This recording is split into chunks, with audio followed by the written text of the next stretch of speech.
What's up, Mets fans? Welcome back to the channel, and I'm pumped up. I can't contain myself. It's hot in here. The biggest bomb known to man that you will ever see in baseball just dropped right here, right now, over the past couple hours at the time recording this from Ken Bomb himself and Ken Rosenthal, the Athletic, and Juan Soto, the MLB's biggest phenom at only the age of 23, has just rejected a 15-year, $440 million extension from the Washington Nationals, and now the Nats are starting to take calls for Juan Soto via trade. So what is Soto's future here? That is what I'll be deep diving, folks. Everything that you need to know about Juan Soto, his game, his stats currently in the Nationals organization, what teams could potentially go out and land someone like him should he be dealt this year, and how the Mets find themselves in this mix. Do they have any potential at all of landing someone like Juan Soto? Well, I will assure you that there is more potential than maybe what you initially think, and that is exactly what I will be deep diving. So as always, folks, make sure you stay all the way till the end of the video. Follow the all my thoughts on Juan Soto and the potential or lack thereof of landing with the Mets or just being traded overall.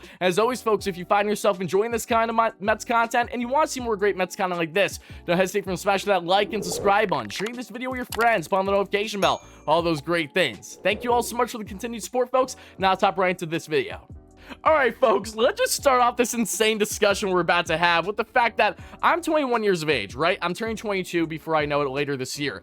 However, Juan Soto, currently at the age of 23, is already doing things that simply haven't been done in baseball's history. He just casually turned down what would have made him the highest paid player in all of baseball. At that age, talk about confidence, as you should, Juan. This man has simply been the best hitter in baseball. You can rightfully argue all the numbers are back since he arrived in the league a couple years ago as an 18 and 19-year-old, going from AA all the way to the bigs. Right after Bryce Harper left the Nationals, no problem, Juan Soto comes in and he doesn't skip a beat as quite literally the best player in the game in so many different ways. But Soto now, you look at him, and guys, as long as you're not even lower than a casual, you know what Juan Soto is, you know how big of a deal this is for someone of his nature. Again, it turned out such a big deal for someone, however, that again is doing things that haven't been done since, oh, I don't know, Barry Bonds, Mike Trout. That is how elite Juan Soto is at the plate as an overall hitter. And while his defense has struggled so far here in 2022,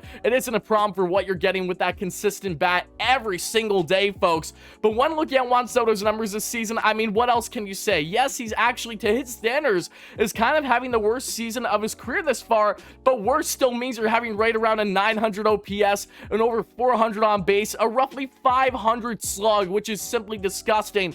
The only drastic difference is the average, but again, Soto is in a lineup for the first time in his career that he really isn't protected at all. You know, when he came up in the bigs, he had a lot of big boppers in that Nationals lineup to help protect him around him. Now he's with the Nationals team that are around 30 games below 500. They aren't going anywhere, nor are they going to for a while now in this rebuild. They might call it a retool, that being Mike Rizzo, but we all know it's a rebuild. Do not get it twisted in what bit right now. So you see Soto here with already roughly 20 bombs on the year for the Nationals, 42 RBIs, is someone with 151 WRC plus, a 160 OPS plus, which means that he is 50 to 60% greater than the average individual in baseball right now among position players. When looking at his career norms, Soto literally batted over 300 last season with 29 home runs, 111 runs scored, 95 RBIs. He offensively per Fangraphs was naturally a plus 50 rather, with a 7 WAR, which means that he single-handedly was the reason for 7 wins for the Nationals last year.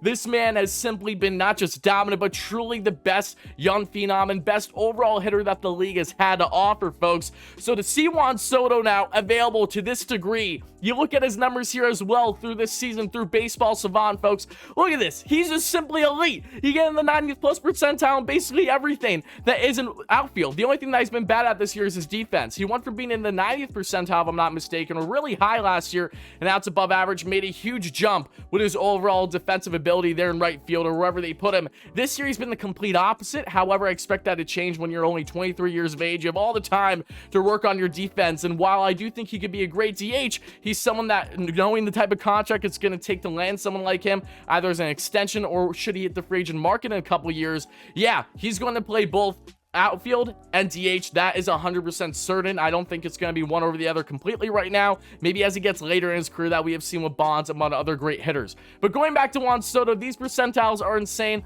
but he is insane, folks. So now it's a matter of what is the status of Juan Soto right now in the organization for the Washington Nationals? Well, what we know to this juncture is that yes, Juan Soto very well could be dealt, but it'll take truly an offer that blows the socks off from Mike Rizzo and the Nationals. And there are only a select few teams, I think you could rightfully argue, that can come out and land Juan Soto, because you're looking at giving up top prospects right away, maybe some elite young talent on your roster that's controllable should you have it, and potentially eating a contract or two that the Nationals don't have. And that's what makes things very interesting for this Mets team right now, because I did a video back in the offseason on Juan Soto. Make sure to check it out down below if you guys would like, on him looking like he's getting closer to being a Met. And what I really emphasized was that Juan Soto is destined to hit the free agent market in 2025. He's going to be getting at least $500 million at minimum for a new contract. He's that confident himself, and how could he not be, knowing that he has been this much of a phenom early in his career? But looking at Juan Soto a little bit further now, seeing that there's these trade talks going on, you have to wonder, can he in fact be dealt? Or for the first time, the Nationals are actually committing to taking offers for someone like him. And when evaluating a team like the New York Mets, this is really interesting, folks, because Juan Soto has made it abundantly clear, he posted it last year on Instagram, he would love to play in New York. This is something that makes sense for me. His family in New York as well. So whether that's the Yankees or the Mets, either way, he almost feels inevitable to land with one of those two teams, either via trade or in the free agent market a couple years from now. But for the Mets' sake, they have two big options here, right? And one, you have to weigh, do the Nationals have any interest in trying to trade with the Mets? God, no. The last thing that the Nationals want to deal with is parting ways with Juan Soto and have him be dominant for the Mets for the next 15 years, either in the outfield or DH.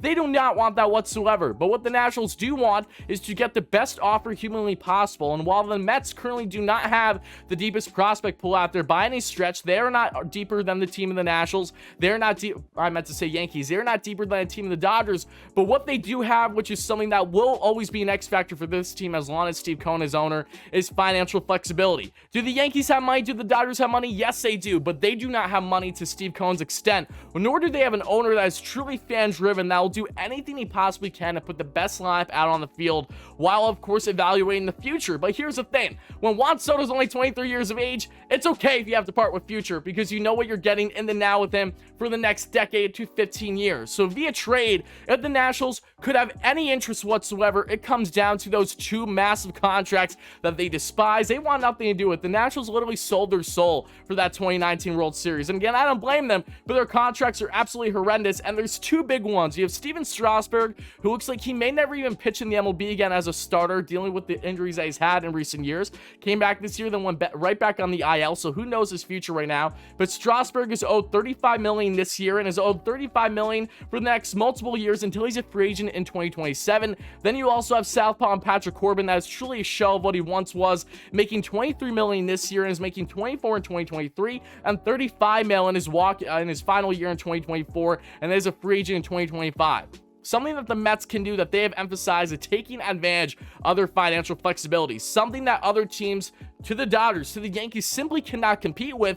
If Steve Cohen comes out and says, hey, I'm willing to take on one or multiple of these contracts to make sure that we get Juan Soto and maybe don't have to part with one player. And in my personal opinion, via trade, I'd imagine that that one player very well would be Francisco Alvarez. The Nationals already have a top catching prospect that looks like he's going to have a promising future, and Keibert Ruiz, that they acquired in the Dodgers deal last year with Max Scherzer and Trey Turner going to LA. So Alvarez, out of all the Mets prospects, he is truly that one untouchable. And while I do believe that the Mets could bite the bullet easily, still parting with him in a Soto deal, taking on one or multiple of these big contracts that the Nationals have could assure that at minimum the Mets do not lose Alvarez, but all their other top prospects are up there. You have the likes of Matthew Allen, Brett Beatty, Ronnie Mauricio, Mark Vientos, etc. All these guys, for the most part, would probably be part of a deal. Then you're looking at young controllable guys on the roster in JD Davis, Dom Smith, controllable guys, not great guys right now, but controllable that the Nationals could utilize on this rebuild right now. Along with some pitching talent too. I know I would hate to hear from a Mets fan, but David Pearson, among some other young, reliable, controllable pitchers right now that could benefit them. The Mets would have to give up an arm and a leg, and there's no denying that. But the caveat, the positive, the pros in landing Juan Soto now and getting the hypothetical that could happen is that you land Juan Soto now when you have Jacob deGrom and Max Scherzer in this 2 to 3 year window. If the Mets wait until 2025, yes, they don't have to give up the assets for him, assuming that he doesn't sign a long-term extension to wherever he's dealt prior to that in the Yankees, Dodgers as examples, for instance. However, what you would be losing is really that last type of run with deGrom and Scherzer, assumably, given where they are in their careers right now, given their contract statuses. So if you get Soto, you bring him in the lineup, he automatically makes the Mets, in my humble opinion, probably a World Series favorite, if not close to. They're already up there, and that increases things a boatload. You get that lefty bat for the next 10, 15 years. So that can be quite literally dominant every single day, no hesitation about it, while having the likes of Jacob deGrom and Max Scherzer currently with this team. But then you look at the other aspect of things, folks, is while Juan Soto can impact this team greatly right now, the Mets should wait in the scenario where, say, he does get dealt somewhere else. Maybe the Giants, maybe a team that really knows that they can't afford him long term, but can afford him now until he's a free agent. They give up a bunch of assets for him right now, and then the Mets wait until 2025 when he's a free agent and go all in, throw Scott Boras and him $500 million and lock him up for the next 10, 15 years, however long it may be. Those are really your options, and don't get me wrong, I don't believe a trade is as likely as him hitting the free agent market any stretch, not just because of the amount of assets, capital it takes to acquire someone like Juan Soto, but the other obvious factor in that, yes, the Mets right now, how likely are they going to land someone like Juan Soto from the Nationals when the Nationals have zero interest in wanting to part with him via trade with the Mets? The only upper hand, again, the Mets have via trade right now is their financial flexibility. That's what separates Steve Cohen from the rest. But would that be enough? Would that be to enough degree to warrant a trade happening? Who knows? What I do know is that these Juan Soto sweepstakes are going to be hot, steamy. This year's trade deadline is going to be absolutely electric, and it's going to be with the front face of Juan Soto, should he at all be considered to be dealt by this year's trade deadline. But Mets fans, let me know all your thoughts and comments below. I know I'm rambling, but again, I'm pumped up. I'm breaking a sweat here because Juan Soto is someone that, in my personal opinion, feels inevitable to land in New York, either with the Yanks or the Mets. It's just a matter of time. Will it happen via trade prior to him hitting the free agent market? Will it happen after he is eventually hitting the free agent market there in 2025? Either way, folks, how are you feeling about Juan Soto? Do you think there's any likelihood of the Mets laying him? Or do you think you're probably more along the lines of me that if the Mets do land him, it's probably far more likely in the free agent market a couple years ago? Regardless of what your thoughts are, please make sure to let me know them down below, folks. As always, thank you guys so much for watching this video. If you guys enjoyed, please don't hesitate from smashing that like and subscribe on, sharing this video with your friends, put on the notification bell, all those great things. Thank you guys all so much for the continued support, folks. I'll talk to you guys all again real soon. Let's go Mets, baby.